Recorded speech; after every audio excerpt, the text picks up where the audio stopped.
This show is sponsored by Alicia's Pillows and Things. Check out the Facebook page, Alicia's Pillows and Things, where you will find home decor you will not be able to resist at prices anybody can afford.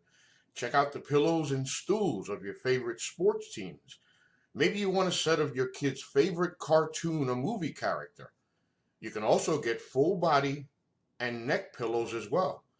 Log on to ngscsports.com and go to the Alicia's Pillows and Things tab on the homepage to complete your order. It makes a great gift for Christmas at an affordable price. NGSC Sports. We never stop.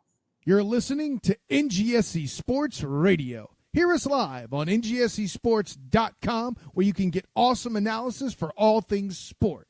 Or check out our podcasts on iHeartRadio, Spreaker, iTunes, TuneIn, and much more. For our latest videos, head to NGSC Sports YouTube channel. Follow us on Twitter at NGSC Sports and like us on Facebook. NGSC Sports. We never stop.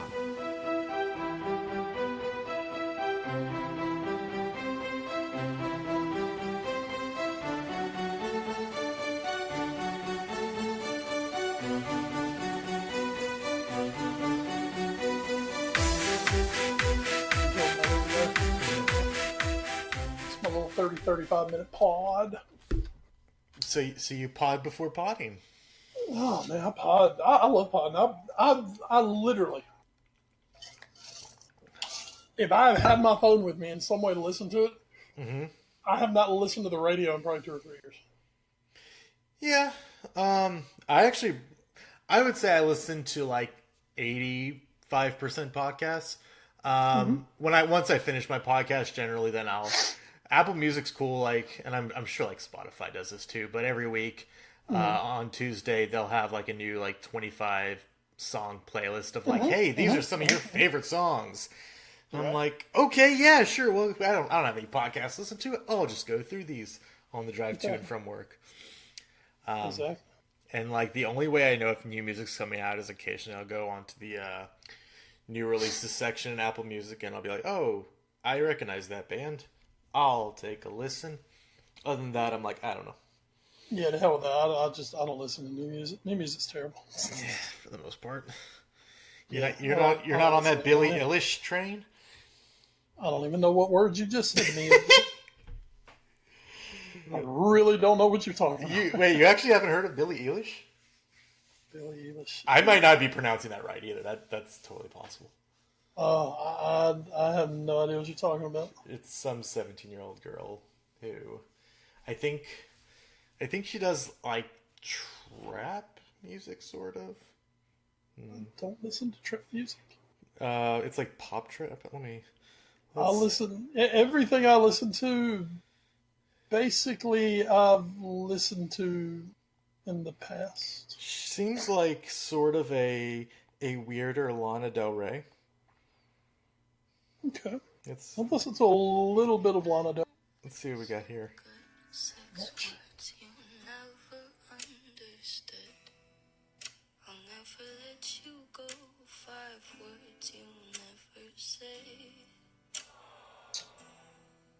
The hell? That is Billie Eilish with the song "Wish You Were Gay."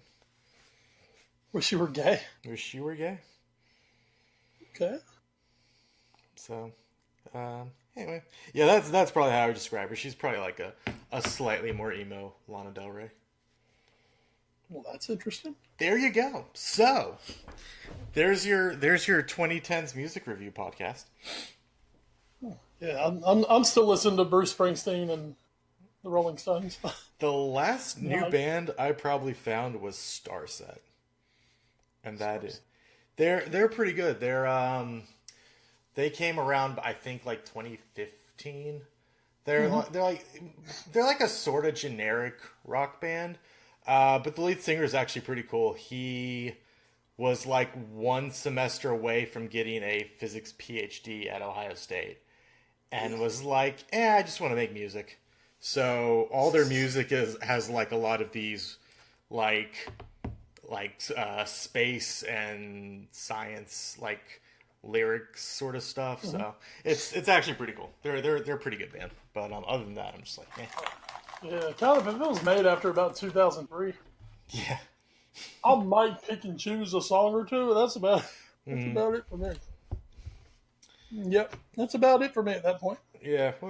Because I was listening to my For You playlist. What did we have? Because we had some decent throwback music. We had the Chop Suey from the System of a Down. We had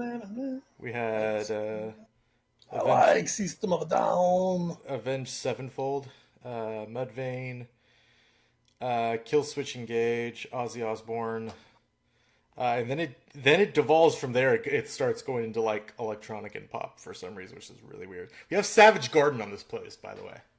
Oh, I'll be a dreamer. Not that Savage Garden song. That's the only one I know. Did you ever hear To the Moon and Back?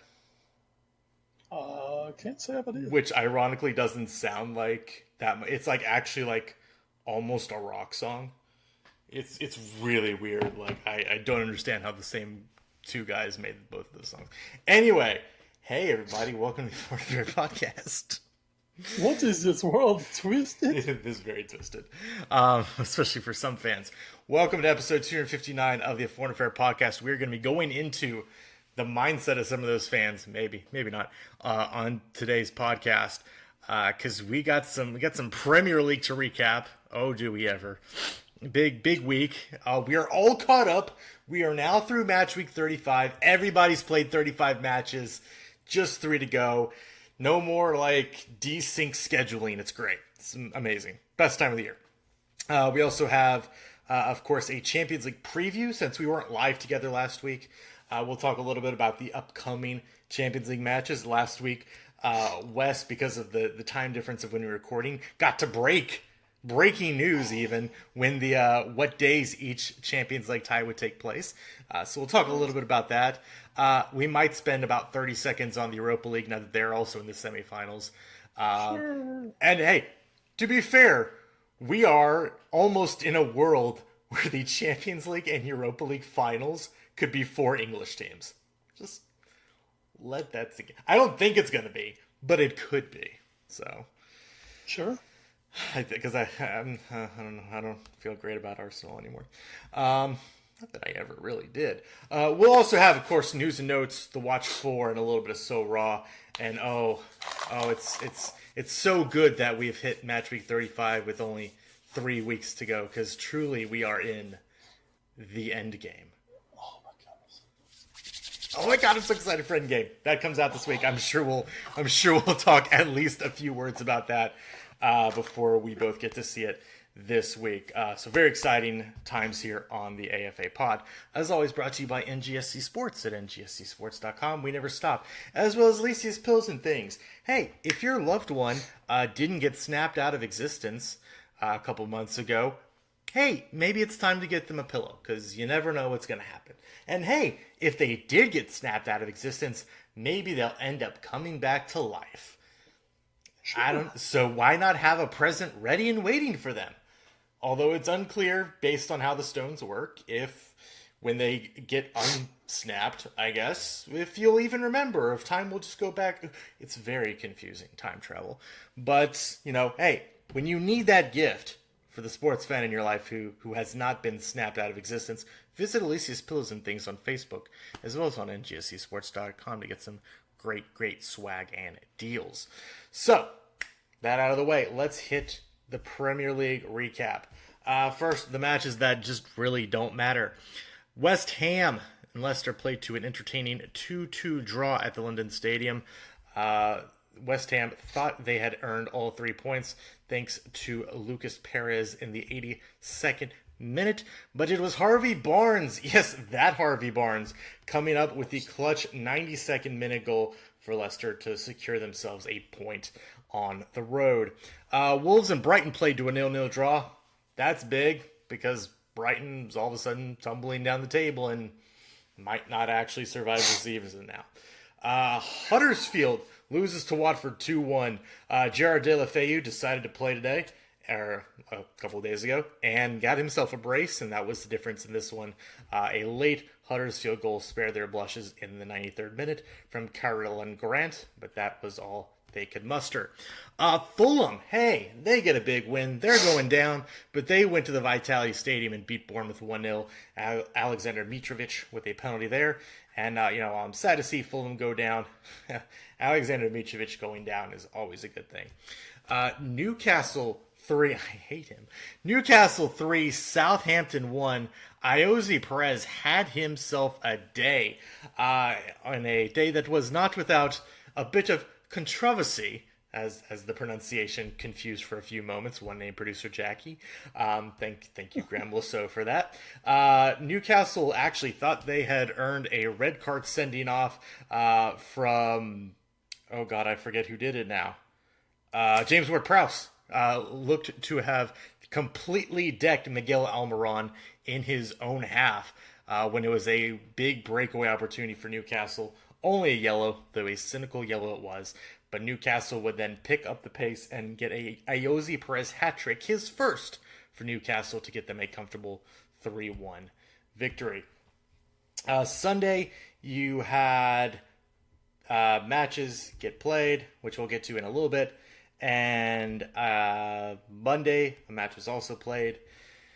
Tuesday, Watford. We went into the midweek. Tuesday, Watford and Southampton drew 1-1. A late goal. Opposite ends of the spectrum goals, really. Andre Gray with the 90th minute one after Shane Long scored in the very first minute. Actually, I believe 7 seconds into the match for Southampton there. Very fast Premier League goal there. And so that is where our matches that don't matter kind of end. Since we're very spread out now for the matches that do matter, let's just go team by team down the list and look at them, because quite a few of these teams at the top here play 2 matches. We'll start with the team at the top of the Premier League table. That is right now Manchester City. They had a 1-0 victory over Tottenham on the weekend, thanks to a Phil Foden 5th minute goal and some nervy defending and, dare I say, time wasting.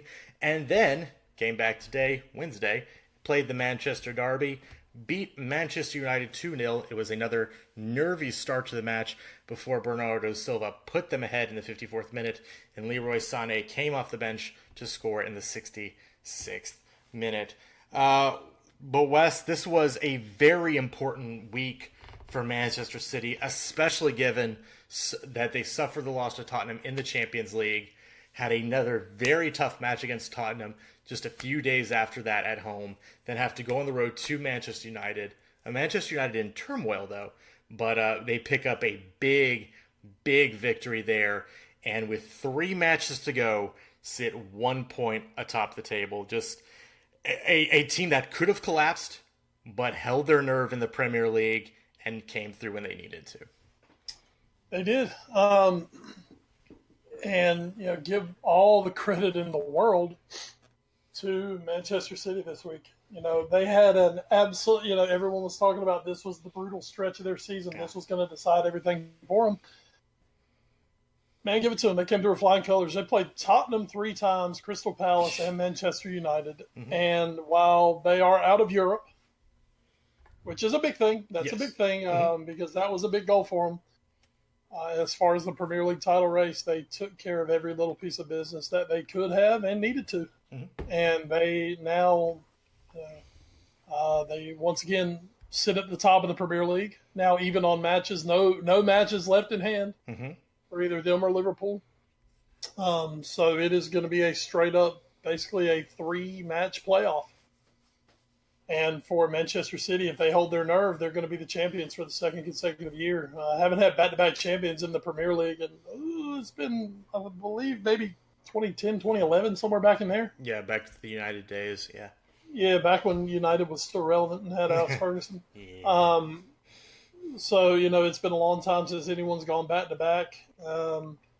And not only that, but they're in a position to basically have the 2 back-to-back highest point totals in Premier League. And then there's Liverpool, who, if they win their next 3, will have the 3rd highest point total in Premier League history and won't win the fucking championship, because why the hell not? Because that's how shit goes with us these days, apparently. But I mean, it's an amazing Premier League championship run-in. And I mean, here we sit. But once again, I mean, just to talk about Manchester City, they were in such a tough place coming out of that second Tottenham match. They're out of Europe. Everyone could have easily hung their heads, said, "Oh, Jesus God, everything's gone to shit. What are we playing for at this point?" And instead, they came out, rotated, as both teams rotated, and found Phil Foden's first Premier League goal. And it was a big one, as it could go down as a major goal in them winning the title this year. And they hold their nerve and get a 1-0 win over, a Tottenham team that, looking at it now as we're recording, it's like, oh, well, not really a big deal that they lost that match. It turns out not really such a big deal that they lost that match, just because literally apparently no one else wants to be third. So. But at the time was a massive match for Tottenham Hotspur. Yeah, absolutely. And we look at the rest of City's run-in. They do have to go to Burnley on the weekend, which, as of right now, it could be a very tricky affair. Then they get Leicester at home, and then they will be going to Brighton and Hove Albion.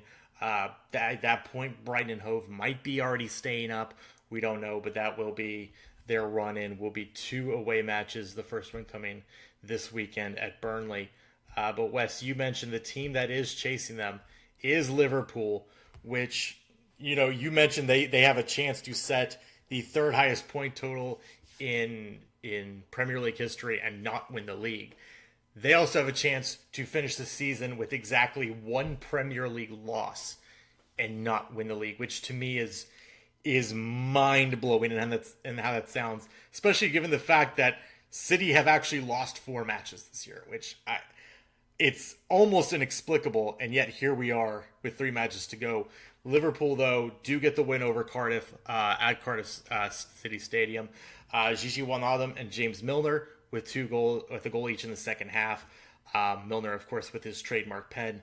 But Liverpool coming out a little slow in the first half, but turn it on in the second half, as has kind of been their MO this second half of the season. But Wes, I mean, at this point, Liverpool, they do have maybe a few somewhat tricky matchups coming. Obviously, Huddersfield on Friday, that should be an almost automatic win at Anfield. But then they do have to go to St. James Park and play Newcastle, and then come home with a Wolves team who is currently riding a bit of a high. So I look for Liverpool to finish the season with 3 straight wins, but those last two at the end of the season, could be a little spicy. But I do think Liverpool should be favored, obviously, in each of those. And at this point, all they can do is keep winning and hope. Absolutely. That match this past weekend, I mean, it kind of played out to what Liverpool have been doing this season. Liverpool, let me try to go through some numbers. Liverpool lead the league in points won when coming from a losing position. They lead the league in goals after the 80th minute.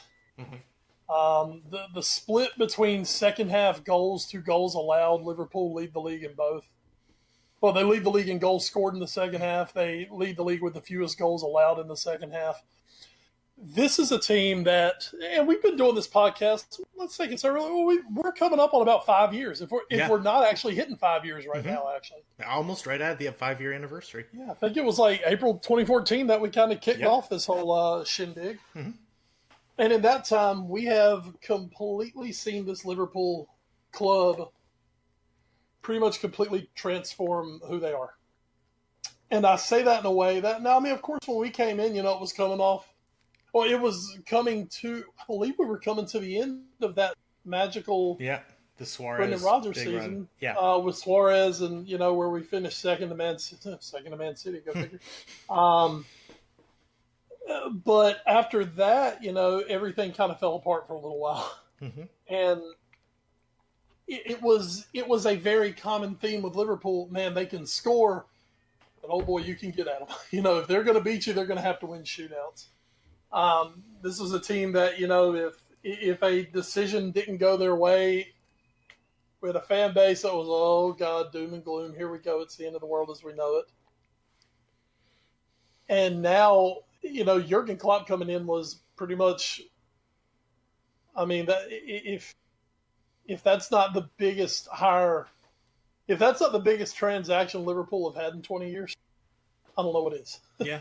Rafa, it's amazing, won the Champions League, took us to, up to this point, had been our best ever Premier League season when we scored 88 points and finished second. As of right now, we sit on 88 points and we're in second, but we have 3 matches left, and I assume we're going to throw a few more points up there. Jurgen Klopp has transformed this team from exciting, high-octane, completely nerve-wracking at the back to exciting, high-octane, and the best defense in the Premier League. This is a Liverpool team now that not only are they physically strong, are they physically... You can argue they're the most athletic and best in shape team in the Premier League. Mm-hmm. And you can argue that based on stats. There's a reason. There's a reason they've lost one match. They lead the league in clean sheets and they win matches late. It's because they're supremely fit. And as something I read today, people talk about luck.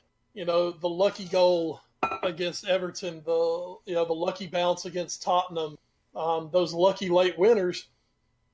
Well, Thomas Jefferson said, I'm the luckiest man ever, and I got there through hard work. I paraphrased that because I did not say that right. Trust me, I didn't. But, where does that come into play here? Liverpool were lucky because at the end of the game, they still had something left in the tank, and they were throwing the ball into the other team's box and were there to make a play late. Liverpool are now a team where you sit and you wait for the final whistle, and you never give up hope that they're going to find a winner, they're going to find an equalizer. And it's an amazing turnaround where even in the season, the last time we finished second, we gave up 50 goals. Yeah. And right now we're sitting on 20 with 3 matches left, and we're not exactly playing, we're playing 2 non-offensive juggernauts. Yeah. I would not be shocked to see another couple of clean sheets here, and then you never know with Wolves on the last day of the season, but and that's going to be at Anfield, which we now own the second longest home winning streak in Premier League history. So this Liverpool team has completely remade itself in the image of Jurgen Klopp, and with 3 matches left, we are literally a city draw away from controlling our destiny in this title race. We're 3 wins away from having the 3rd highest point total in Premier League history.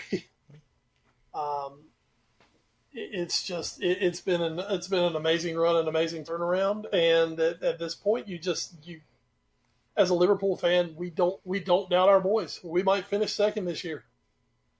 And there will be some people who will say that's a huge disappointment because you didn't win any silverware. Well, sometimes when you're playing, sometimes when you're going up against historically the best that this league has ever seen, sometimes your best might might not be quite good enough. But with Liverpool in this match against Cardiff, first half they probed. Second half, when Cardiff looked like they had given everything and Cardiff had nothing left, Liverpool struck. Wijnaldum, for some reason, some people call it controversial penalty. I didn't know that you could literally put someone in a chokehold for 5 seconds and then drag them down in the box and suddenly it's controversial. But okay, whatever. Hey, I see what you're saying there, Neil Warnock, I guess. But, Liverpool just kept coming, and Cardiff, like nearly every other team in the league, Cardiff fell at the sword. And Liverpool find themselves, as we said, now after City's win in midweek, they're 1 point back with 3 matches to go. So, and one thing, Huddersfield are already on the beat, as they like to say. They've already got on the flip flops. Mm-hmm. Newcastle are all but safe, and then you'll have Wolves on the last day of the season. And I mean, that's a Wolves team who have pretty much already. I mean, they've done everything they can. They're not going to Europa because they're too far out of 6th. Well, you can go as 7th. I was thinking it was just 5th and 6th that went. No, if I guess if either Chelsea or okay, let's be real. If Chelsea win Europa, no. If City wins the FA Cup, 7th goes to Europa. Okay. So They do have a chance for Europa. That said, who the hell wants to go to Europa? True. God, that's crazy. I would argue, though, especially, we'll talk about this in a very short bit, given what happened today against Arsenal, I think Wolves just are going to come out and fucking play. I think they do want to make a statement. And I think they just will. I mean, we've seen enough from Wolves this year to see, especially against the top teams, they get up and they want to play. Yeah. No, I still think their issue is they're going to be playing a Liverpool team that may be playing for the Premier League title that day. Oh, sure. And it's going to be at Anfield. Mm-hmm. Absolutely. I don't think they'll have nothing to play for will really matter to them. I think there's. I get that. I get what you're saying. But yes, it's still going to be a very challenging. I think it could be a very fun matchup, but it depends on how you describe them. Me staring through my fingers and shrieking about 5 times a minute is not that much fun for me. So. Oh no, I completely understand that. It'll be fun for the neutrals. There you go, damn neutrals. The rest of us will be living and dying that day. So, yes. And just praying to God something's already happened to City. So. There you go. Although they will play at the same time. So. Yeah, they will. As I said, something has already happened. There you go. City. So, as we're hoping it, the fingers are crossed that Brendan Rodgers can finally help Liverpool win the league. He did it in the end. Oh, God, that would be magnificent. The barrage will be playing a role in the things to come. So we're going to head now to New White Hart Lane, as we're calling it on the Subs message board, Spurs message boards. Tottenham somehow, as we kind of alluded to earlier, came into this week, the last 8 days, played 3 matches, won exactly 1 of them, and somehow finds themselves in the semifinals of the Champions League and in a great spot to qualify for next year's Champions League. It's a little batty. Of course, they also had that very special kind of match, the second leg against City in the Champions League, where they simultaneously lost, drew, and won. So that's always a fun one when you can do all 3 in one match. So that was really exciting. But again, Tottenham as I mentioned earlier, do lose to City 1-0 with, as mentioned, a heavily rotated side. A somewhat similar side came out against Brighton at the new Tottenham Hotspur Stadium on Tuesday. And with the late show from Christian Eriksen, Tottenham did manage to escape 1-0. Brighton played what some would call anti-football for most of that match, and playing in the classic 1-9-0 formation. Tottenham did manage to find a breakthrough again through Christian Eriksen. I even looked at one point, I actually looked right after the Eriksen goal, I looked at the stats. Brighton had completed less than 50% of their passes. What few passes they did have, they had completed less than 50% of them, to give you some appreciation of what was going on that night in North London. But Tottenham do get the win there, and that is huge because, Wes, as you mentioned, there is now a scenario, somehow, some way, where if they win against West Ham on the weekend and Arsenal or if Arsenal do not win, Tottenham will be in the top 4. It's absolutely bonkers, which would be great for them because then the Bournemouth and Everton matches to end the season don't really matter. They can completely focus on Ajax in the Champions League semifinals. And that would be very important for this team, which is, again, trying to get people back from injury. But Wes, this is a team who has had to deal with a lot of external forces this year. Injuries, no new signings, not getting into the new stadium until just a couple weeks ago, which it was been brought to my attention. In matches played in a stadium, in a home stadium in North London, Tottenham are 28 undefeated, 21 wins in a row. And that is going back to, of course, that 2016-17 season where they actually went, I believe they went 19-0 at Old White Hart Lane. So, or no, they went 17-2, 17 wins and 2 draws, I think. So just, it's crazy to think that with everything that has happened at Tottenham this year, they're still on pace. If they win their last 3 matches, I don't know if they will, but if they do, it will be their second highest Premier League point total ever. It's mind-boggling that this team is still here. Still a lot of work to do.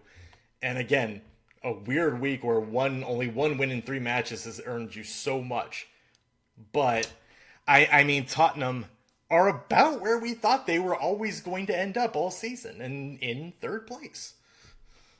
And Tottenham just have, when you look at it, they have like the most bizarre table standing, it seems, ever. Yes. I mean, you look at them, 11 losses. 11 losses. No other top 16 is in double digits. No.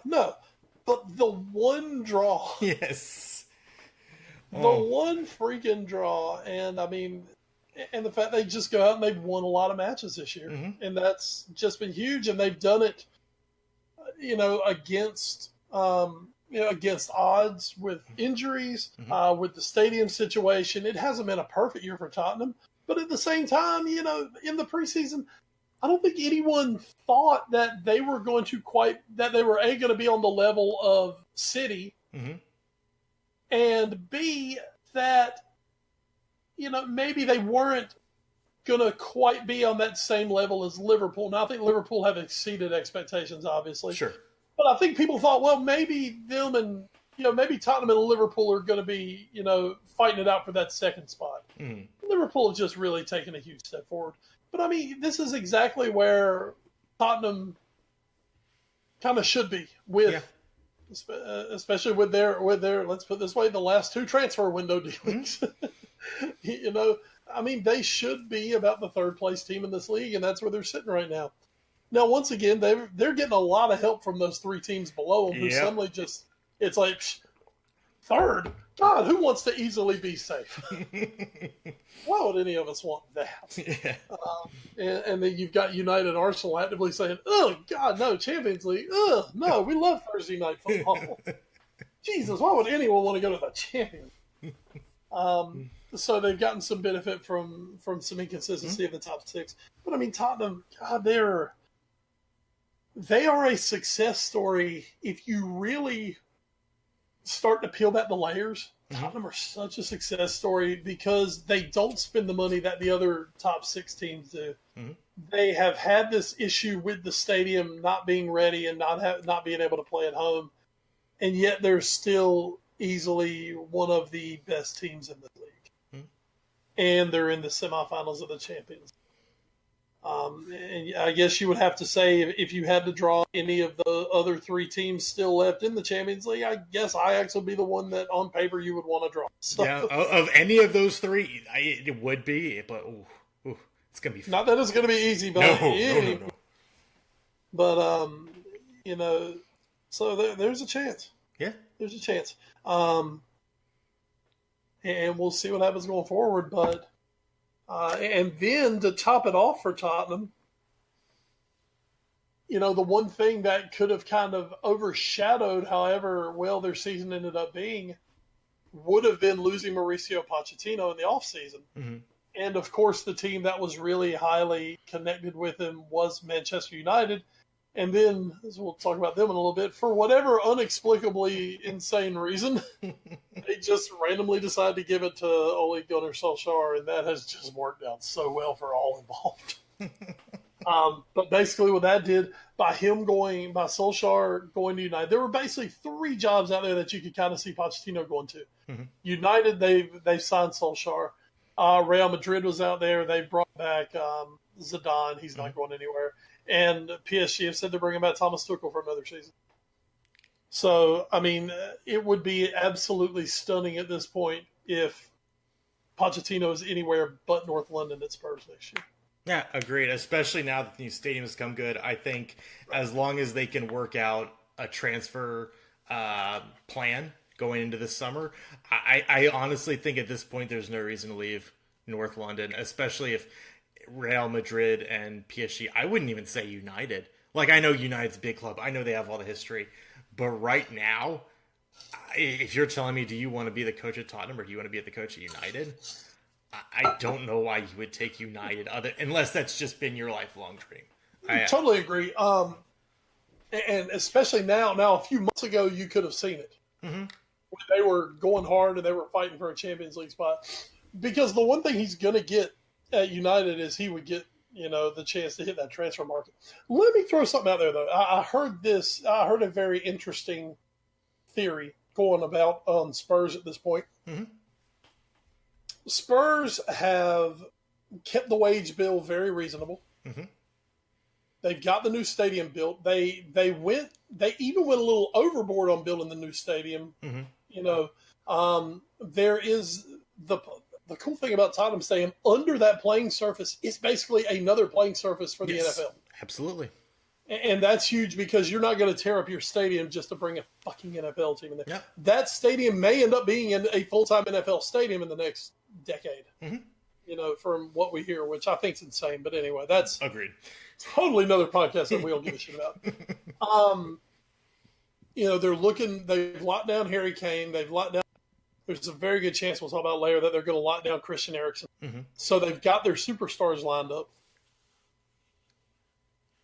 I have heard rumor that Tottenham could be preparing to sell the club and potentially to one of the oil states. Really? I had not heard that, actually. I'll just give you the rumor that I've heard, was that basically the Saudi Arabian royal family was very interested by Manchester United. Apparently that's gone, that the Glazers are not looking to sell United.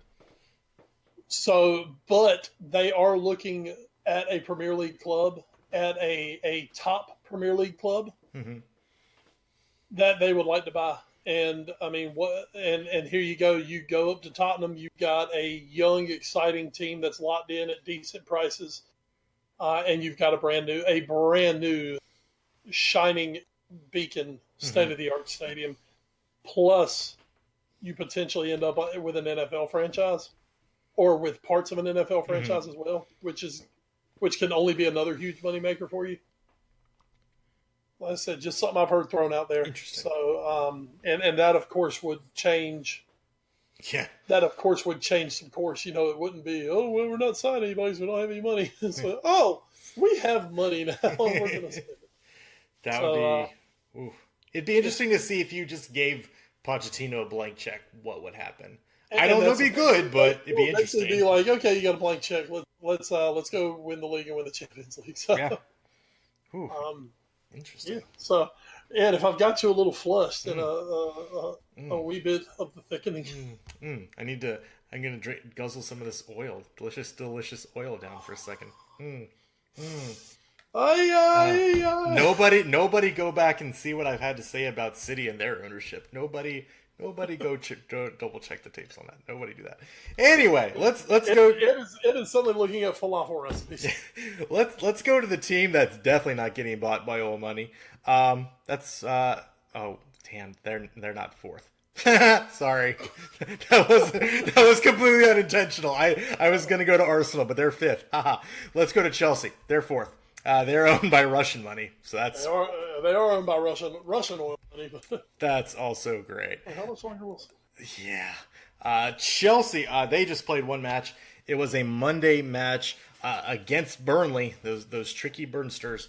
Another crazy start, much like we saw with Tottenham versus City back in the Champions League. 4 goals in 24 minutes. I didn't think Burnley had 2 goals in them at all, and they scored 2 in 24 minutes, including the first in the 8th. Chelsea did respond after the first Burnley goal with goals from N'Golo Kante and Gonzalo Higuain. But Ashley Barnes would strike back in the 24th minute for Burnley, to get them a draw there, as they would hold out for the rest of the time at Stamford Bridge.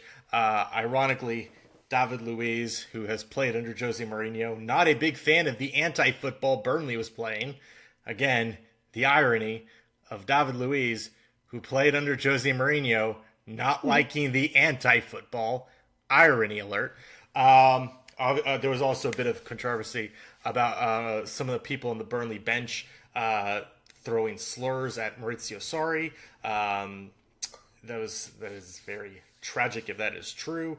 And for whatever thoughts we've had on Sarri this year, that there is absolutely no place for that. So hopefully, if that has happened, Burnley will be swiftly punished for it. But back to the match at hand. Wes, this is a match that it might not end up costing Chelsea a top 4 spot, although they are only 1 spot ahead of Arsenal for 4th. It just looks like Arsenal's trending in even a worse direction. This is a game Chelsea should win against a Burnley team that is not going to come out and score a lot of goals. And it just speaks to, again, this idea of, we talked a little bit about Tottenham being inconsistent. It felt like all year Tottenham's inconsistency has come more from external factors like the stadium, like the injuries. Chelsea's inconsistency has always felt very internal, whether it's been Sarri's tactics or Azar just deciding he doesn't want to play for a half or what have you, or just not really having much of an offense.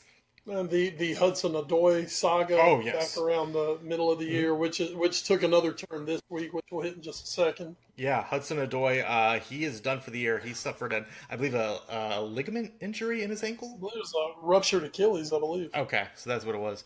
Bayern Munich's offer for him might be off the table. So again, as Wes mentioned, that whole saga definitely played a role in some of that angst going on at Stamford Bridge. So it's a tumultuous season. They might just win Europa and get to the Champions League that way. They also might finish 4th. But when I look at a team like Tottenham and then even beyond them, Liverpool and City, Chelsea seem so far behind those other 3 teams that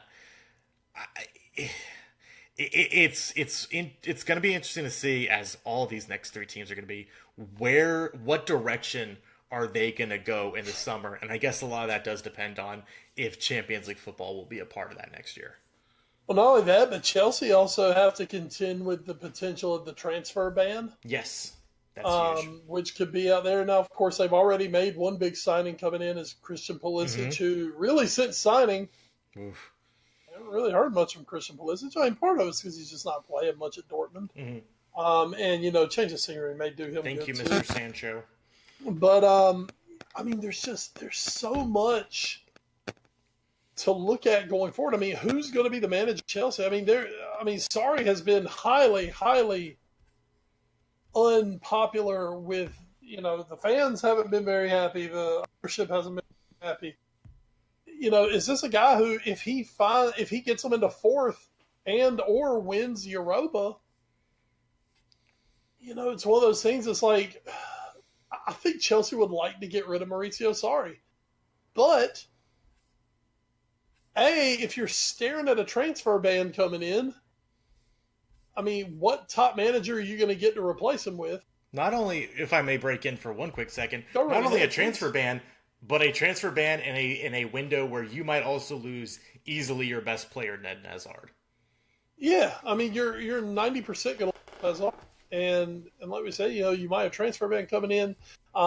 The blank check has shut down at Chelsea over the last few years. We've seen that.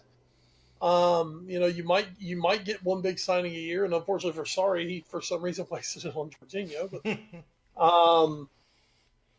and not only that, but how trigger happy the ownership is. And also, if Sarri leaves, you've just gotten rid of a guy who came in and finished just behind, maybe the two best Premier League teams ever, and a Tottenham team that's in the semifinal, at least the semifinal of the Champions League, and gets let go. So it's like, my God, what is the expectation here? Well, you know what the expectation is at Chelsea. It's to win the league and win the Champions League. That's your expectation. But, I mean, Chelsea's a tough job going forward. Yeah. Really, you look at all of the bottom three of the big six. And, I mean, there is such a hierarchy right now. You've got three jobs where you've got top-class managers. You've got top-class people running the club who are doing things the way they want to do it, doing things the right way. And because of that, those three teams are really, benefiting from the infrastructure and from the way things are done. And then the next three are all just a damn shambles. Yeah. You have no idea if they have the right manager. In a couple of cases, there's a very good thought that you don't have the right manager. There seems to be no real direction at all of them. Arsenal seems to have a direction, at least. It's just going to take time. United and Chelsea, who the hell knows what they're doing? Because they can't decide on what damn manager to keep in place. So, right now, man, it is I think any of those three jobs right now are extremely difficult to try to sell a top manager on, because you're already coming in, A, behind the City juggernaut, B, behind this project at Liverpool that's completely flourished, and C, Spurs, who could be about to start dropping some cash out there because they've got the stadium right. Mm-hmm. And they're going to the semifinals of the Champions League. So, yes, those are definitely big six jobs, but, man, there is definitely a three-man hierarchy right now in the six. Yeah, and Chelsea ain't in it. they're absolutely not. And that is, it's weird to think about how much the power has shifted. Like, for a while, of course, it was United and Arsenal and Chelsea, and then we saw City start to surge up. We had that one quick spike for Liverpool, as we mentioned back a couple of years ago with Suarez and Brendan Rodgers. But now it really seems like Tottenham and Liverpool are firmly supplanting themselves in that top four. And it's now Chelsea, United, and Arsenal who are trying to almost musical chairs to see who can be that fourth team. And it's been a very interesting sea change over the last almost 10 years. So we'll have to we'll have to keep seeing how that continues to move as we go to our next team, which is Arsenal, which had a if Tottenham won one match out of three this week and had a great week, Arsenal played two, lost both, and is just not feeling good. And I guess if we want to count Europa, yeah.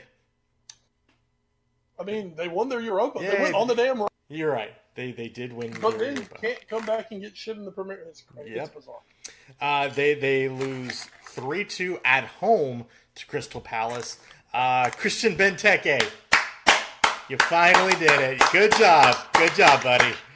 Best 32 million Liverpool ever made. Scores his first goal of the Premier League season, which is just insane. 723 minutes, one goal.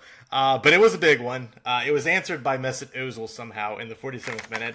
But then Wilfred Zaha and James McArthur scored two just after the hour mark to make it 3-1 Palace. Pierre Aubameyang would get a consolation goal in the 77th minute, but Arsenal was unable to find an equalizer. Those bad feelings would continue on to today, as that Wolves team we talked about earlier just absolutely thrashed Arsenal. It started off in the 28th minute. After Arsenal had put in a pretty good spell early, Connor Cody with a great free kick from just outside the penalty area scored in the 28th minute. Then Matt Doherty with the goal in the 37th, and what I think has been one of the best players for Wolves this year, Diego Jota, with a goal just before halftime to make it 3-0. Socrates scored in the 80th minute to save Arsenal's blushes, but that was it. Arsenal could muster no more and fall to Wolves 3-1. We have talked about Arsenal's struggles on the road all season, And of course, their last 3 matches are at Leicester, home for Brighton, and then at Burnley. Not the hardest final 3, but definitely not an easy 3. Again, especially with the way Arsenal struggled on the road. And West, two of those are on the road. So yep, it's the one against Leicester and it's the one against Burnley. The 2 hardest opponents you'd imagine are the 2 on the road. But West, this Arsenal team, again, another one of these other top 6 teams that just looks very, I don't know if directionless is the right word. You mentioned that the Emery project might just take a few years to come through.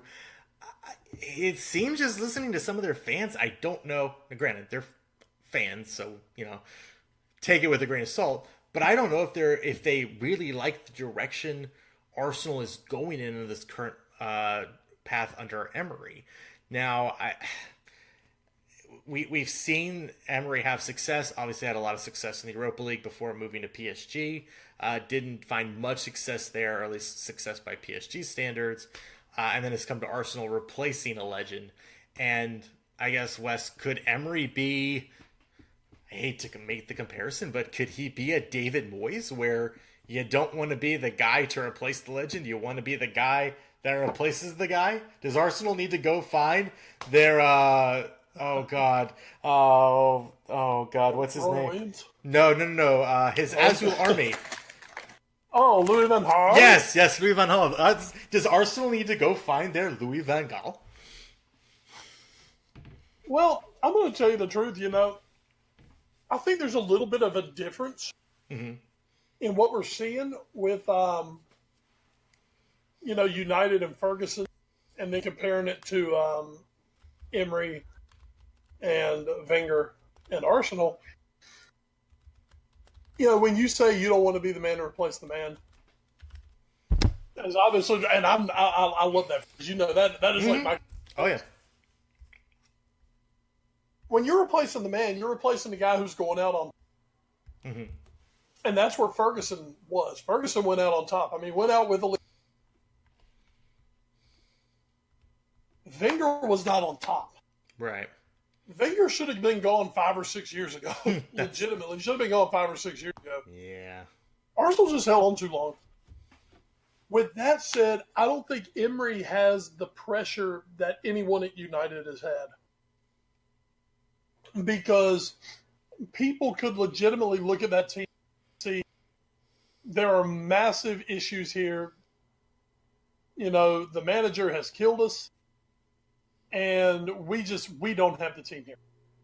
Where with United, they brought in Moyes, and it was supposed to be, he was handpicked. Oh, and he's going to come in and he'll just keep the good times rolling. With Emery, the best thing that ever happened for Emery was Wenger not making the Champions League, and Wenger basically going out as a joke. Yeah. Because that does give Emery more of the blank slate, because I think it was more widely recognized. Like, I think if Arsenal finished 4th, I think fans are just going to be over the moon for Emery, because there's no way they should finish 4th. Right. Where with United, it's been this massive fall from grace, even though they've spent nearly $1 billion on players. They've brought in a Paul Pogba. They brought in Lukaku. They brought in Fred. They brought in all these big-time, big-name players, where with Arsenal now, I think they understand there's going to be a process to it. So I don't think Emery has that you don't want to be the man to replace the man, because unfortunately for Wenger, and this isn't hating on Wenger, wasn't the man anymore. Yeah. He wasn't Arsene Wenger 2006. Right. He wasn't that guy anymore. Where Alex Ferguson, you could still argue, was that was Fergie. For 20 years, that was Fergie. Yeah, I mean, they might have a down year every off under Ferguson. Like Arsenal dropped off under Wenger. Right. So I think Emery actually has more of a freebie. And, here you go. You're fighting for top 4. You might miss top 4, but you're in the semifinals of Europa. So you haven't shown, compared to Wenger, you certainly haven't shown any regression. Yeah. And that's been by having to bring in some new guys and change some tactics and do different things. Arsenal can sit here and say they haven't gotten worse. Mm-hmm. Because I think this is where they were last year. They were in the semifinals of Europa. They finished. They made the final. They lost to Atletico in the final. They made the final last year. So, they haven't really gotten worse. Mm-hmm. They're about where they were. And there's a good chance. Arsenal and Chelsea almost both seem like they're better suited for Europe right now than being in the Premier League. So, as a Liverpool fan, I get that. Trust me. So, I just don't think Emery's facing the pressure that Moyes, Van Gaal, Mourinho, and now Solskjaer are facing. Mm-hmm. Okay. So I will say also this. As a neutral, again, white hot rage, always against Arsenal. But from a neutral perspective, it's been good to see Alexander Lacazette in this year actually grow and be sort of the guy Arsenal thought he was going to be when they signed him. I think he got a lot of unnecessary shit last year for the season he had, basically getting replaced midway through by Aubameyang. But I think Emery has used him pretty well this year, and he's had a pretty good season. So it's good to actually see that. And, hopefully for him, he's been able to play himself into a mood to Hey. That was a shot. Well, let's talk about this last team in the Premier League in the top 6. Speaking of big clubs. Manchester United. That wasn't who I was speaking of, but okay. It's not anymore. Not when you lose 4-0 at Goodison Park to Everton. I thought we were talking about Everton here. So. Hey, Richarlison. Hey, he scored again. There it is. He put in a header in the 13th minute. Then Gylfi Sigurdsson, Lucas Digne, and they have Theo's team now. Theo Walcott scores in the 64th minute to put the route well and truly on for Everton. Easily their biggest win of the season. Just destroys Manchester United. And then United comes out against Manchester City in one of the biggest derbies ever, which I think we also said that last year, but whatever. They play at Old Trafford. First half goes sort of okay for them. Second half, not as much goals, again, from Silva and Sane. Interesting lineup that they also kind of ran out there.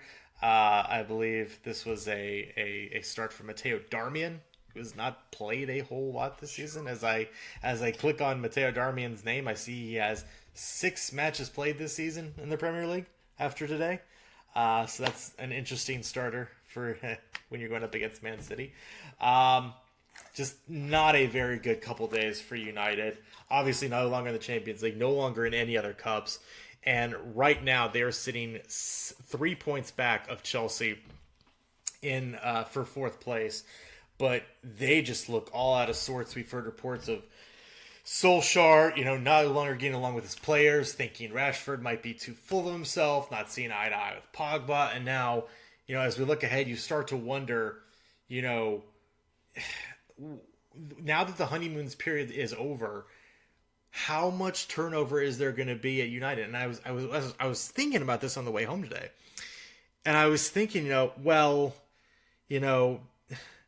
I guess United could just turn around and say, okay, we actually made a mistake with Solskjaer. At the end of the season, we just cut ties with him and see if we can salvage this group that we have right now. And then I'm thinking, if that happens, Ed Woodward has to be fired. Because you can't, and because you can't give a manager a permanent job in the middle of the season and fire him 2 months later. You cannot recover from that. So I don't know what the answer is here. I know we've heard Pogba wants out. I mean, we've heard that since the Mourinho days. But this team, after the small Solskjaer bump they had, they don't look any better than they were under Mourinho. Yes, maybe they attack a little more, but... Well, now, statistically, that's being disproven. So, they sit back and counterattack. It was just... Yeah. Came in, they were playing teams that they were better than. Yeah. And they had the new manager bounce. They did exactly what they should have done, but since then, they've come back down to earth. And they still sit back and want to play counterattack. they just talk a different game at this point. And at this point, they might not actually be good enough to really do that. Looking at their last 3 matches, they do still have a massive match against Chelsea this Sunday at Old Trafford. The schedule does open up after that with Huddersfield and Cardiff for the last 2, but by then, it might not matter. Exactly. This Sunday is a must-win if they want to try to make the Champions League. And then you also have things like I was looking at another article that I pulled from ESPN that we'll get to in news and notes. But I see a headline. Solskjaer doesn't know if United have a future in the top 6 going forward, let alone top 4. He's thinking Everton, Leicester, and Wolves might come and get that 6th spot. And it's obviously not this season, way too big of a gap now. But I don't know if I want my Manchester United manager saying, boys, I don't know if we're good enough for top 6 going forward. I don't know about that. So, Wes, I feel like we say this every couple months. What the hell's going on at United? Yeah, especially after you've spent, once again, nearly $1 billion on players. I mean, it is, since Ferguson has left, it is absolute insanity. Okay, here's the deal with Manchester United. You all know how to turn around Manchester United? Sure. They have got to hire some sort of a director of football. Yeah. And as good as Ed Woodward is as a money guy and as a marketing guy and as someone who has, given you all these great, sponsorships around the world, as good as he is at that, you cannot continue to let this man make football decisions. Right. I 100% It is, what's the definition of insanity? Doing the same thing over and over and expecting a different result. Mm-hmm. And that's what United keep doing. They say, we'll just change the manager. Okay, you get the bump, and then what? It all falls apart because you've got a guy who doesn't know football making your football decisions. Jose Mourinho was absolutely crushed, and for good reason at times, but about how, he kept saying, I need different center halves. It's like, well, why'd you get these guys? Why'd you bring in Lindelof? Why'd you bring... Mm-hmm. That's what Woodward would buy him. Yeah. He wanted Koulibaly and he got Lindelof. Until United do that, until they hire a director of football operations, someone who's going to run this team, until they put a definitive vision in place at Manchester United and follow that vision and understand that it's not going to switch overnight just by throwing money at people that are ill-suited for what you want to do, Manchester United are not going to him for the Premier League, and they're going to have a very difficult time getting themselves into the Champions League. And they're going to continue turning over managers every year to 18 months because no one can please the fans and no one can please the management with the way things are going. Mm-hmm. It cannot happen. Mm-hmm. You look across the city. Manchester City are one of the best run teams in the world. Now, trust me, we give Pep Guardiola as much shit as anyone does for his failings. Mm-hmm. But you look at that squad, that is one of the absolute best squads in the world. I don't care if they are out of the Champions League. It is the best put together midfield in the world. Their strike is magnificent. Defensively, fantastic goalkeeper. Elite manager. Yeah. You look at your biggest rivals down the road 30 miles, and they have built one of the best clubs in the world. And they've done it in the way that United, it kills United the way Liverpool have done it, because they've done it while, yes, Liverpool have put money into that squad. They have smartly put money into that squad. Mm-hmm. Here's the difference. Mourinho wanted, say, Koulibaly. Well, he couldn't get Koulibaly, so he had to settle for Lindelof and Bailly. Mm-hmm.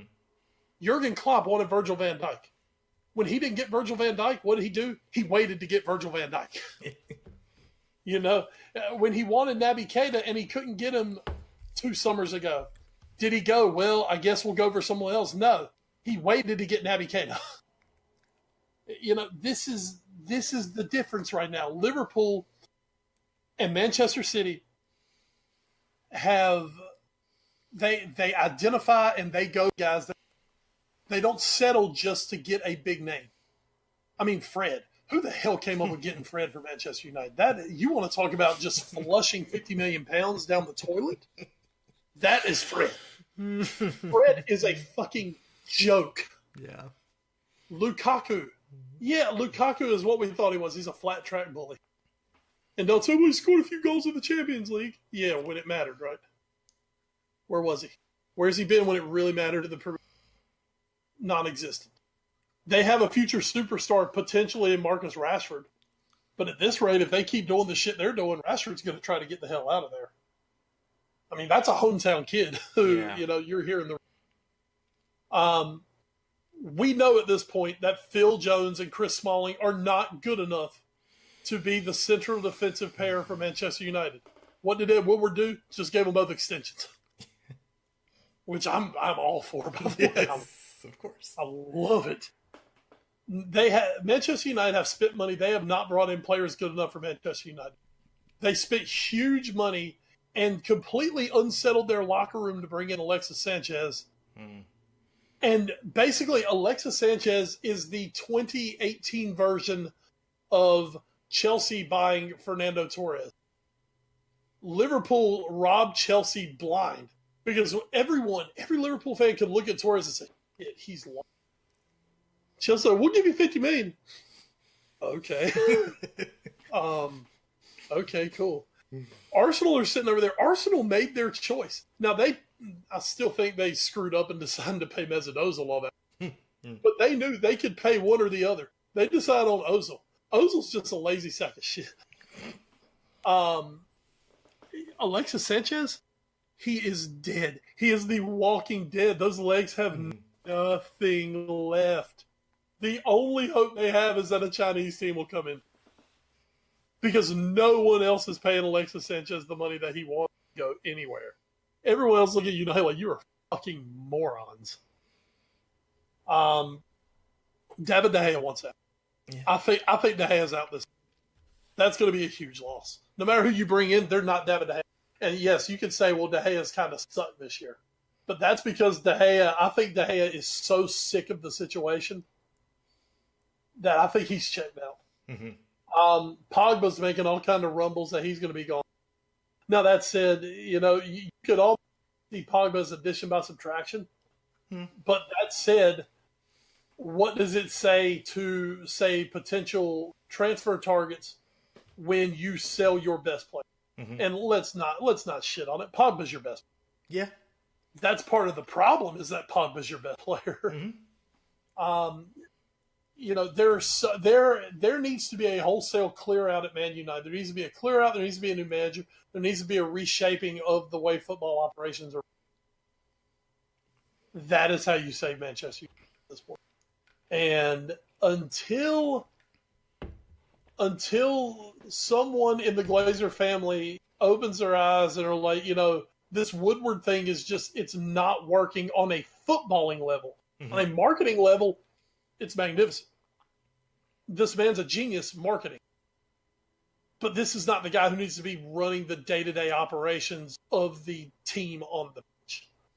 And until they figure that out, Man United are doomed to repeat, I think, where they are now. And, especially with the way a team like Wolves is coming up. And, of course, Leicester have the genius that is Rodgers running their team now.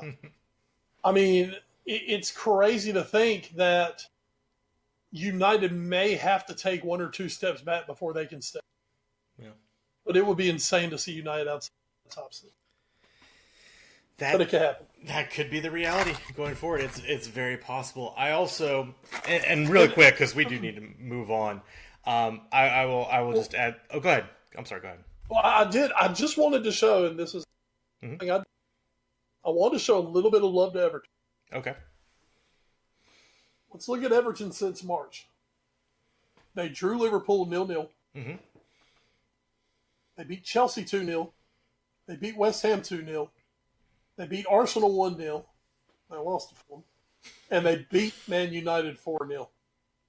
I mean, that's Everton 2.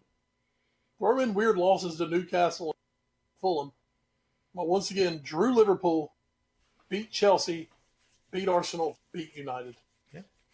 And they end with Palace, Burnley, and Tottenham on the last day of the season. They could, and they are still in the running for that 7th place spot. Absolutely.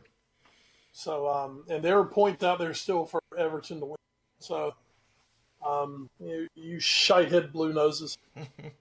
We're going to win the league, and we're going to win the double. But our ass. But Everton seem for the first time in a long time.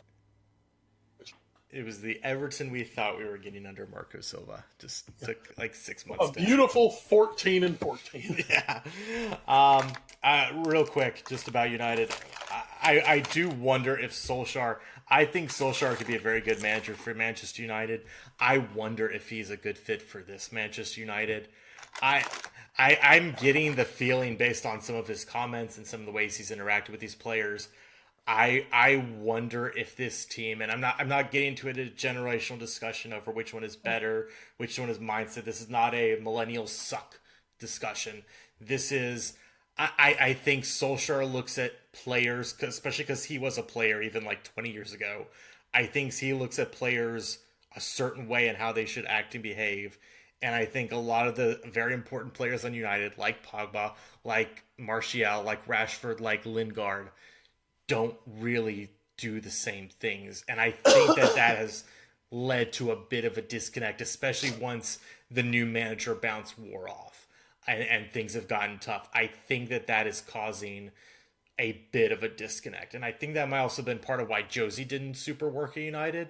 But I think that could be a sticking point going forward is this sort of generational divide. Now, obviously, it's very hard to get a manager who is of the same generation as his players, but we've seen Maurizio Pochettino do it. We've seen Jurgen Klopp do it. We've seen Pep Guardiola do it. We've seen that you can connect with your players. You can be hard on them, but you can also connect with them. And I don't know that maybe some of these coaches coming in, like Solskjaer, can truly do that. Mourinho was never going to be like that. Now, granted, he might have, because he coached at a different time with different players, that like those old Chelsea teams, it worked for like a year or two, and then they burned out. Now, I don't even know if you can get that a year out of some of these teams like this United team. And again, it's not to say they're bad. It's just different. And I think that difference has graded on on each side. And I think that's where maybe some of the friction is coming from. I want to disagree with you on one little bit. Okay. You say, I think Solskjaer can be a really good manager. I want to kind of disagree with that. Okay. What have we ever seen from Solskjaer other than a nice start his career at United? What's he ever done as a manager? I'm not talking at Molde. I don't care about the Norwegian league. Mm-hmm. I mean, he wasn't good at Cardiff. Granted, okay. But, he came in. Yes, he got the new manager back at United. Mm-hmm. But, I mean, you're looking at United here, and this is another issue with them. Basically, you're running a multi-billion-dollar corporation here at Man United. That's right, multi-billion-dollar corporation. And you basically hired a man, like the most important guy at your club because he had a nice opening run against subpar opposition and because the fans really like him. Yeah, still think it was a terrible idea to sign him that quick. Yeah. I mean, what corporation does that? Before you're looking for the guy to take over, you bring in the interim and, hey, you know what? The employees really like him because, hey, we have casual Friday. He lets us wear jeans on Thursday. We really like him. Oh, okay, well, we'll give him the job because you guys really... I mean, I haven't seen anything, and now you're going to turn around and hand him the checkbook for the summer. Yeah. I mean, what's he ever done with the checkbook, especially a club like Manchester United? If you want to bring in the young manager that you think has a lot of potential at a big-time club, let's say like old Pep Guardiola at Barcelona back in the day, mm-hmm. You do it when you have an extremely strong infrastructure because you don't put it all on his shoulders. Right. everything is going to be put on his shoulders. This guy's never run a real transfer window with any money in the Premier League. And now suddenly you're telling him he's got to rebuild Manchester United? This hire is a disaster, and it's only going to get worse. Right now, I would not put money that at the beginning of 2020, he will still be the manager of United. Yeah. I think this is doomed to fail spectacularly. It'll be beautiful to watch either way. We are going to move on, though. Schedule for this upcoming fixture of matches. Match week 36 starts Friday Night Football on NBC Sports. 3 o'clock, Liverpool host Huddersfield, in which should be 3 points for the Reds. At 7:30, it's another London derby for Tottenham as they welcome West Ham to their new home and see if they can keep their perfect run to start their time at New White Hart Lane going. At 10 a.m., you get Southampton, Bournemouth, Palace, Everton, Watford, Wolves. That'll be a fun matchup. That was fun in the FA Cup. Fulham and Cardiff. Then at 12:30, you get Brighton looking to hang on for dear life against Newcastle. On Sunday, big slate of games. At 7, it's Leicester versus Arsenal. Arsenal in must-win territory just about. 9 o'clock, Burnley gets their crack at City at Turf Moor. And 11:30, it's United versus Chelsea at Old Trafford. And that'll be your week schedule. The table looks like this. City lead Liverpool by 1. Tottenham are 3 up on Chelsea, 4 up on Arsenal, and 6 up on United for third place. At the bottom of your heart, the relegation zone, Brighton and Hove are 3 points above Cardiff for that last spot of safety. Southampton are 6 points clear. They're most likely going to stay up going forward. So it's down to Brighton and Hove and Cardiff to see who will survive. Champions League, real quick. Tottenham and Ajax lead it off next Tuesday, April 30th. Barcelona-Liverpool play on Wednesday, May 1st. They switch off where the second leg will be at Liverpool on the Tuesday following, and then at Ajax the Wednesday following. Wes, this is big. I mean, we're going to get the AFA podcast derby in the Champions League final, aren't we? Bro, I've just got this feeling. and Ed, while we're here right now, let's go ahead and make some plans for the people. Okay. Next week for the Foreign Affair podcast. Mm-hmm. Are we gonna live pod after the Wednesday matches? I will be available to live pod. Yes. Well, I will be available too because I plan to be at the London Bridge. Oh boy. Okay. So somebody's off work next week. Hey-o. We're going to go ahead and put that one down right now. And Ed, I'll just say this. 6 months ago, I just got this feeling. And I went ahead and put in a vacation for Saturday, June the 1st. Hey. And I've got it off. So one way or the other, I plan to be at the London Bridge that day to watch the Champions League final. And all I can say, get there early.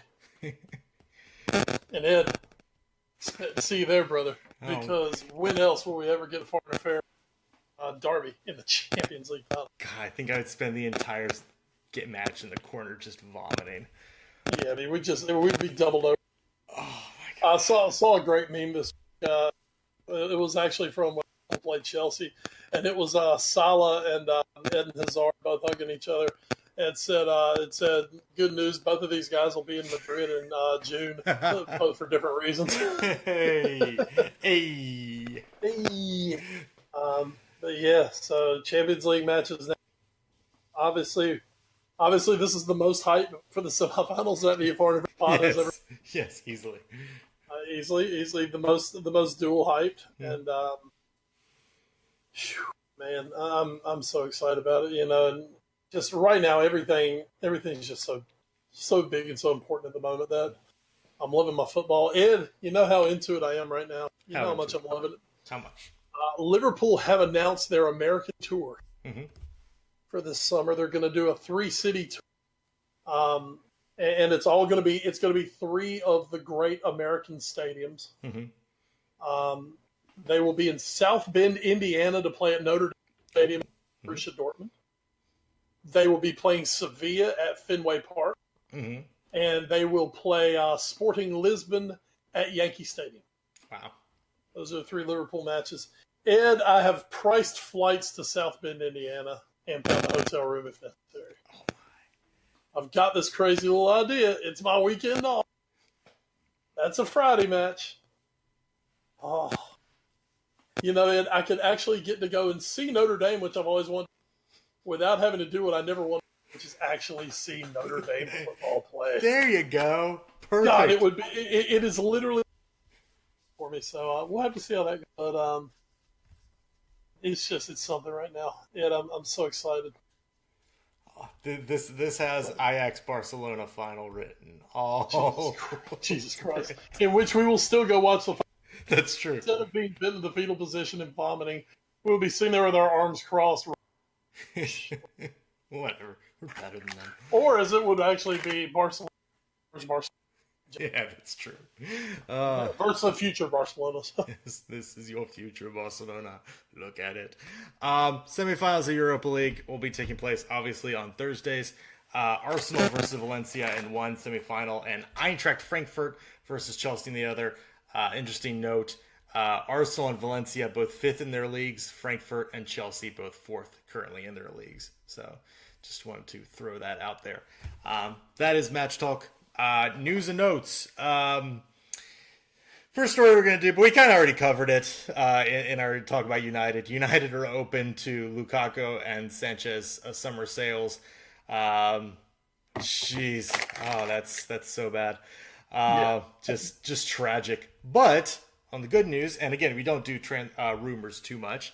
As Wes did mention earlier in the podcast, it is looking maybe more likely that Christian Eriksen will be staying at Tottenham with a new long-term deal, which would be fantastic. The good feelings abound after his match winner against Brighton this past on yesterday. So currently only making $75,000 a week. That should at least be doubled. That will definitely go up. Mesut Ozil numbers may be incoming for Christian Eriksen. Well, I don't know about that. Yeah, that's true. That's true. What Mesut Ozil should be making plus 100,000. That's what we'll give Christian Eriksen. And then our final little story here. This is interesting because when I first saw the headline, I thought it was about something, but now it's about something else after reading it. Headline coming from ESPN Soccer. U.S. Soccer cites FIFA guidelines over blocked Relevant Sports Miami match. Now some of you may remember from this podcast when we talked about Barcelona possibly playing a La Liga match in Miami this year. That obviously didn't happen because Relevant Sports did not do a great job of getting all the necessary paperwork done with FIFA before, trying to schedule it. Apparently, they also tried to do it with another Barcelona team for this May. Barcelona SC out of Ecuador would have played Guayaquil City FC on May 5th at Miami's Hard Rock Stadium, which, of course, Relevant Sports is closely tied to. Apparently, according to this article, Relevant failed to obtain the needed approval from U.S. Soccer, in part due to what Relevant deemed delay tactics over whether its CEO and just all-around good guy, Charlie Stillitano, was registered with FIFA as a licensed match agent. Relevant sued the federation as well as Dan Flynn, the organization's secretary general.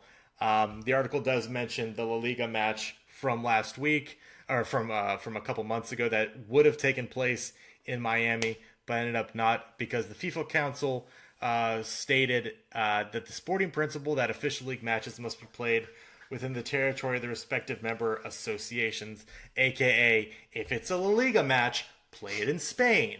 If it's a Premier League match, play it in England. If it's an Ecuadorian league match, play it in fucking Ecuador.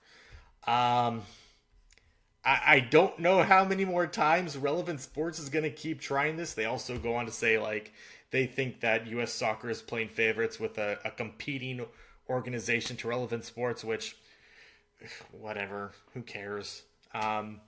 Wes, are we ever going to see Relevant succeed at getting a league match from somewhere else here in the States?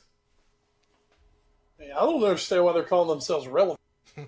That's just me. Hey, they weren't relevant for Liverpool, apparently. They've never really been, but anyway. I mean, I don't really understand how they're going to. I mean, if FIFA's kind of like, yeah, this ain't going to happen. I mean, I don't see why anyone's going to, take the chance of crossing FIFA.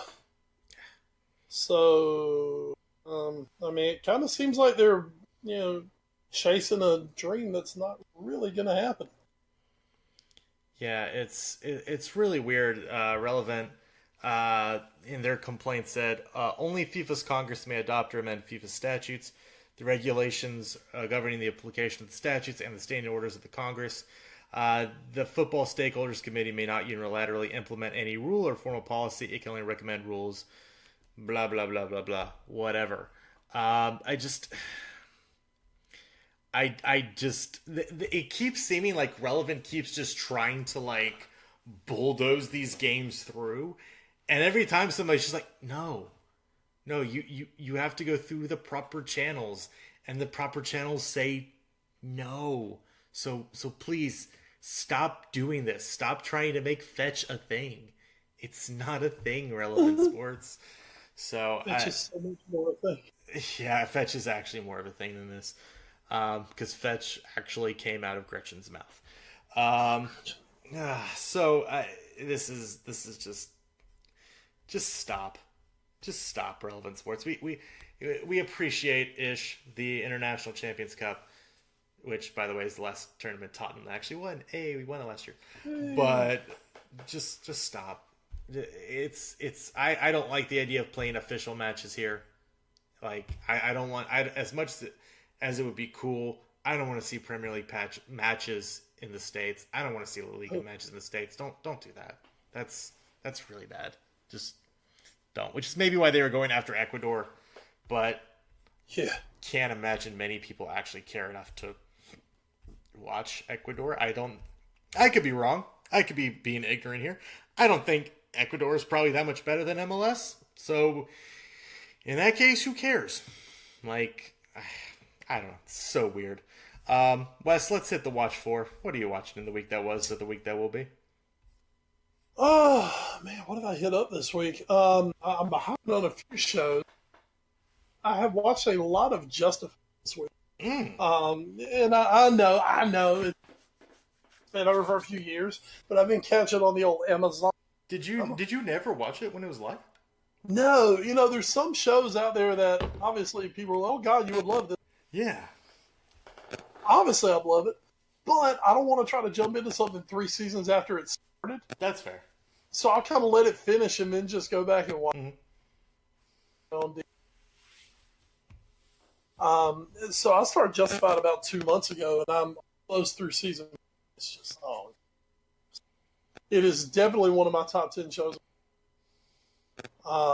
As you well know, I mean, just right up my alley. So really enjoyed the Justified. Oh, there seems to be something else I was waiting for. Well, Archer's coming out in May. Yes. Archer, was it 1999? Yes. Jesus Christ. In space. Yes, I'm like totally stoked for Archer. As is our friend, one named cameraman. Well, Deuce Williams. He's not one name. He's Deuce. He has 2 names because he's Deuce. There you go. Clint Williams. We're all excited about the Archer.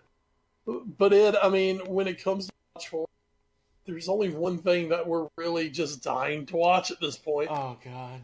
And that by the time you're listening to this, folks, it'll be opening in cities on Thursday night. I have switched my tickets. I will now be going to the 11 a.m. showing Friday, 11 a.m. Eastern Standard Time. Oh my goodness! And I mean, we're going to see it's Endgame, man. And by the time we do another podcast and do obviously our Endgame, I will have seen it at least twice. Yeah. So it's Endgame, man. Endgame's here. For all intents purposes of this podcast, Endgame is. We have truly reached the end game. I'm so excited. And apparently the reviews are like fantastic. Well, I was about to say the one thing I saw, and I saw the headline and I just immediately clicked off the article because I didn't even want to risk it. But all I saw was I believe the headline was Avengers Endgame, Marvel pulls a miracle out or whatever. Like, this is just an amazing review. I think it was at like 97% Rotten Tomatoes rating. This is potentially the chance to be the ending. I don't know if we wanted, but the ending that was always going to be here, and an ending we deserve. So this is, I think I mentioned this a little bit during the Captain Marvel cast. I'm going to be going into this with such a heavy heart, and just waiting for that other shoe to drop. But because I just, it's got to. I mean, that's the thing. It's got to. I mean, something. We're not going to walk out of this movie all of our heroes intact and everything bright and shiny. It's not going to happen. Yeah. And I remember for Infinity War, I had so steeled myself to lose Thor and Captain America and Iron Man. I was ready for it, and now for another year I've lived, and now it's like something's got to give here. Yeah. Something's got to give. And God, I mean, oh my goodness, it's like I'm so excited, I'm so nervous, and I'm already feeling the loss. we are all Kelly Kapowski right now. We are so excited. But I plan to see this movie at the very minimum 3 times in the movie theater. Probably at the minimum, I will see it 3 times in the. I love my English part. I will see it a minimum of 3 times. There's a good chance I'll probably see it 4 times. I will spend most of the month of May in a movie theater. This movie, I believe. Oh, it's gonna be a fun one.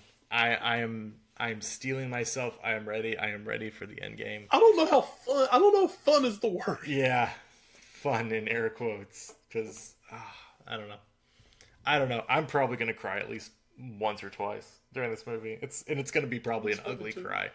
I'm taking my 14-year-old stepson to see it, and I plan on crying. I'm sure he'll make fun of me mercilessly. I don't care. I don't care. It's bigger than this. It's bigger than him. So. Yeah.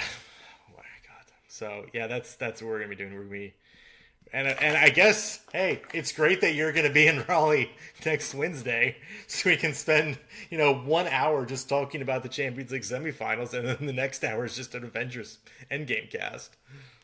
Yeah, and I mean, it just might go down as like an wrap up. Who the hell knows? Who knows? I'll be there. A lot of watching has to take place first before that moment hits. I will see it at least twice before we pause. Oh my God. Oh, my heart is already. Anyway, we'll get to that. That will be on next week's pod. The end game is here finally. So that will do it for the Watch 4. No So Raw this week. Well, if we have time, we'll hit it next week, I guess. Who knows? We just may not. We just might have to put So Raw on the back burner for some really important shit. Yeah, sorry guys. Sorry Vince McMahon. Just between the Champions League, the Premier League run-in, and Endgame. Vince, I love you, but sorry, it is what it is at the moment. Yeah, sorry. You just can't compete with maybe what'll end up being one of the greatest film franchises of all time. Exactly. Sorry. So that'll do it for episode 259 of the Foreign Affair podcast. Once again, big thanks to NGSC Sports, as well as oh no, not them, as well as Alicia's Pillows and Things. That's the one. You can find them on the social media. You can also find us on social media as a collective on Twitter. We are at AFA Pod. Wes, you are. I'm at Wes Bradshaw 21. I am at Edward Green. You can also find us on Facebook, Instagram, and YouTube via our parent show, The All New Sports Show. You can also email us at that address, allnewsportshow@gmail.com. Thanks again to our podcast providers, including Podbean.com, Stitcher, Spreaker, iHeartRadio, the TuneIn Radio app, Google Play Music, and the iTunes Music Store. So once again, it looks like we're gonna be live next week. That'll be always fun when we're in the same room together. There may be crying. There may be crying during the Endgame talk. So that'll be very interesting. We'll see. So, but that'll do it for this talk. Of course, we'll also talk the Champions League semifinal and this weekend coming up in the Premier League. But before we get out of here, Wes, and close this one out, have anything else you'd like to add? Of course, we don't get into very much serious stuff here. About as serious as we get is maybe tackle some issues going on in the world of football. But there are obviously bigger issues than football. Our hearts definitely go out to the victims and the families of the Sri Lanka attacks. Absolutely. Religion is one of those things, man. And I think between the two of us, I'm the more on the religious side. But whatever you think of it and whatever you think, so I mean, there's no room for that. And to hear that it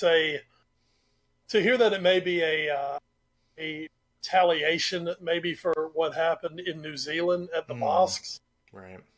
I mean, I don't think there's anyone in the Muslim retaliation on that. No sane human being is calling for retaliation.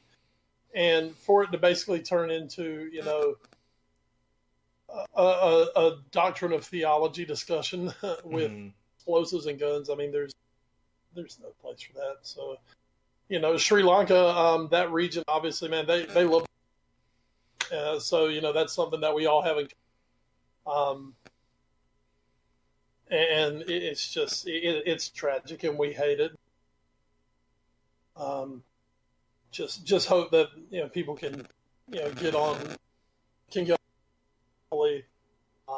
something positive hopefully come out of it somewhere for some people. But just tragic and something we hate. So absolutely, I'll always hate to see acts of violence like this committed, whether at home or abroad. Just very, very terrible, especially in a place like that where you'd think places of worship would be safe, and yet. Well, and of all days on Easter Sunday. Exactly.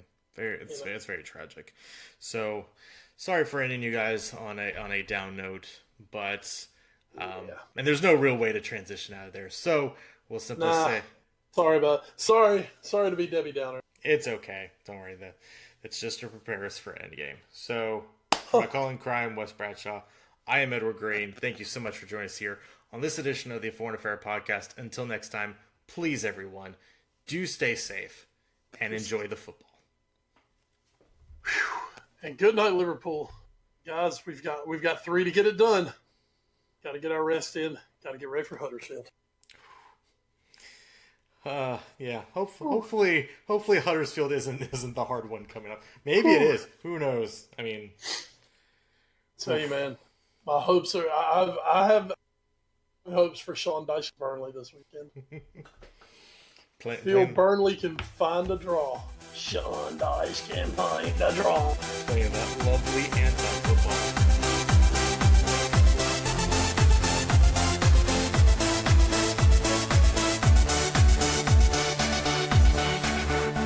This show is sponsored by Alicia's Pillows and Things.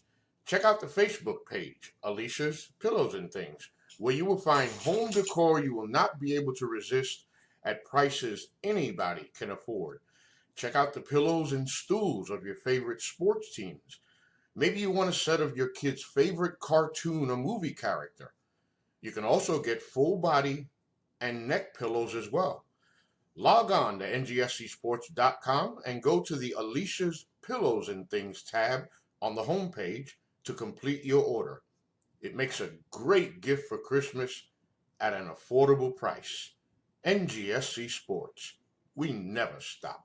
You're listening to NGSC Sports Radio. Hear us live on NGSCsports.com, where you can get awesome analysis for all things sport.